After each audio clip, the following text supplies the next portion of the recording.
Chacun sera comme un abri contre le vent et un refuge contre la tempête, comme des courants d'eau dans un lieu desséché, comme l'ombre d'un grand rocher dans une terre altérée. Ésaïe 32:2. Si vous êtes surpris par la pluie, la tempête ou le vent, vous courez de ci, de là pour trouver un refuge. Si vous découvrez une boutique ou une cabane, vous vous y engouffrez et vous vous trouvez à l'abri de la tempête. Mais le Seigneur dit, après vous avoir sauvé, je serai votre abri. Quel privilège! De nombreuses personnes en danger viendront vous voir pour trouver une aide en disant « Veuillez prier pour moi ». Beaucoup de gens saisis par la calamité et les soucis viendront vous trouver.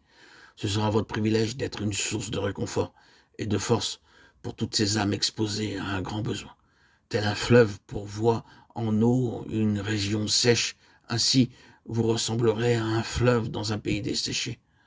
Lorsque vous rendrez dans un endroit solitaire, vous y apporterez la vie par votre témoignage. Des âmes seront gagnées et vous serez un grand rocher dans un pays altéré.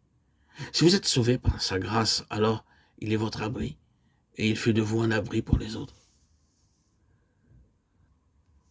Tes yeux verront le roi dans sa beauté et contempleront le pays lointain. Ésaïe 33:17. Nous avons une espérance. Nous verrons notre Seigneur dans sa gloire. Nos yeux verront le roi de gloire. Notre Seigneur Jésus-Christ est appelé roi des rois et seigneur des seigneurs, en 3 endroits différents. Nous verrons toute sa gloire lorsqu'il reviendra une seconde fois avec ses anges puissants et avec ses saints. C'est là notre espérance. Nos yeux verront le roi de gloire dans sa beauté. Ils contempleront le pays lointain et ils le posséderont.